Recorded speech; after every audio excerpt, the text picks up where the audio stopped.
Woe to those who plan iniquity, to those who plot evil on their beds. At morning's light they carry it out because it is in their power to do it. They covet fields and seize them, and houses and take them. They defraud people of their homes. They rob them of their inheritance. Therefore the Lord says, I am planning disaster against this people, from which you cannot save yourselves. You will no longer walk proudly, for it will be a time of calamity. In that day, people will ridicule you. They will taunt you with this mournful song. We are utterly ruined. My people's possession is divided up. He takes it from me. He assigns our fields to traders. Therefore you will have no one in the assembly of the Lord the land by lot. Do not prophesy. Their prophets say. Do not prophesy about these things. Disgrace will not overtake us. House of Jacob, should it be said, Does the Lord become impatient? Does he do such things? Do not my words do good to those whose ways are upright? Lately my people have risen up like an enemy. You strip off the rich robe from those who pass by without a care, like men returning from battle.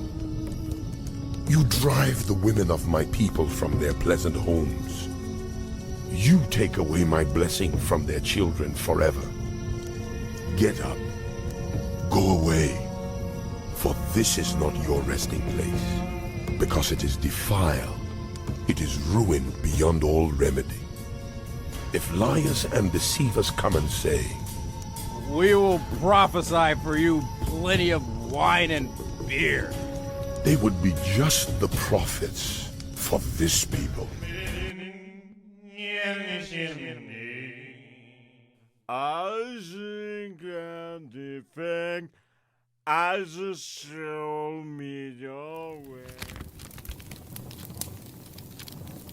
Welcome. Step right into the library here.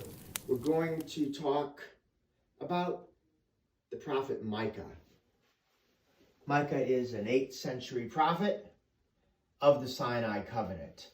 And we've just heard 2 separate oracles, poetic oracles from Micah, in both of which he's lamenting his fellow villagers from the Shephelah town of Moresheth. He's an elder of his villagers, and he is attacking, pronouncing woe oracles against the land grabbers, the barons, the lords in the capital in Jerusalem, who are scheming to disenfranchise his fellow villagers of their ancestral farms, of their ancestral lands, their homesteads.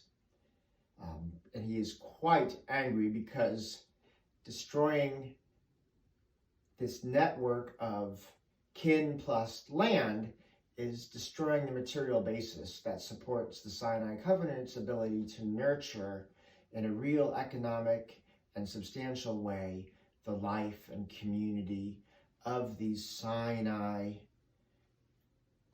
communities of love and support. In this first oracle of Micah 2, verses 1 to 5, he pronounces woe on the land grabbers, the lords of Jerusalem, who scheme to take away fields. They covet fields and seize them.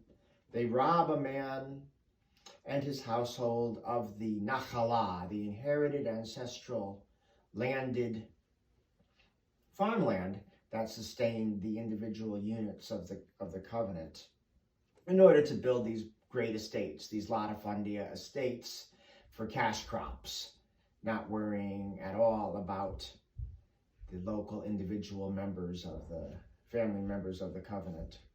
And so he prophesies that because of this, a great calamity is coming from God in verse 3. According to verses 4 and 5, there's going to be a real reworking of the entire system of landholding, sort of going back behind the monarchy to the period of settlement and reapportioning the land according to covenant rules. So that is the reference to the cry, the lament in verse 4, where the land grabbers are saying that all of their precious land that they've grabbed is being removed and given to these reactionary village rebel farmers. In this 14th century Egyptian tomb painting, one sees a farmer to the left. The Egyptian officials and the chariots to the right are supervising as he checks the measurements and boundaries of the field.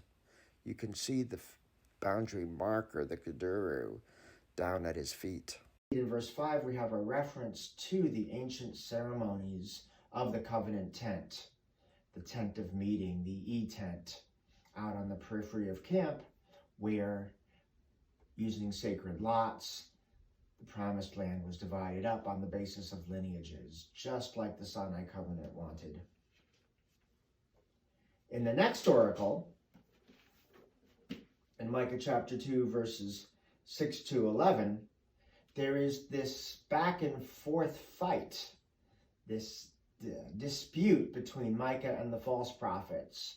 These false prophets are proclaiming security. They essentially are misusing the Zion covenant to say that God is patient. God will put up with sin and transgression and injustice here and there because of these eternal commitments that God has made. And from a Sinai perspective, Micah is pushing back against that. He quotes them in verse 7 saying, God's not impatient. God's spirit is long-suffering. Micah responds, quoting God, no. Verse 8, my people have arisen against an enemy, I think is the best translation of the Hebrew here. Recently, my people have risen up as a sort of active resistance against the landholders. It's a little rebellion that Micah is fomenting here. Because, and Micah refers to my people, meaning his fellow lineage relations in the village. The women of my people you evict, verse 9. From the children among my people, you take away the landed patrimony, the nachalah, the unalienable, tenured landholdings that secure their covenant blessings into the future. You're taking that away from them. And the whole thing is bringing uncleanness, lack of rest, and the sort of situation in which one has the freedom to pursue the Sinai devotion to God. And indeed, instead of hearing about Sinai devotion from a true prophet like Micah, the people would be most happy if someone came and preached about liquor and wine and feeling good and not worrying about the rubrics and the discipleship of the covenant.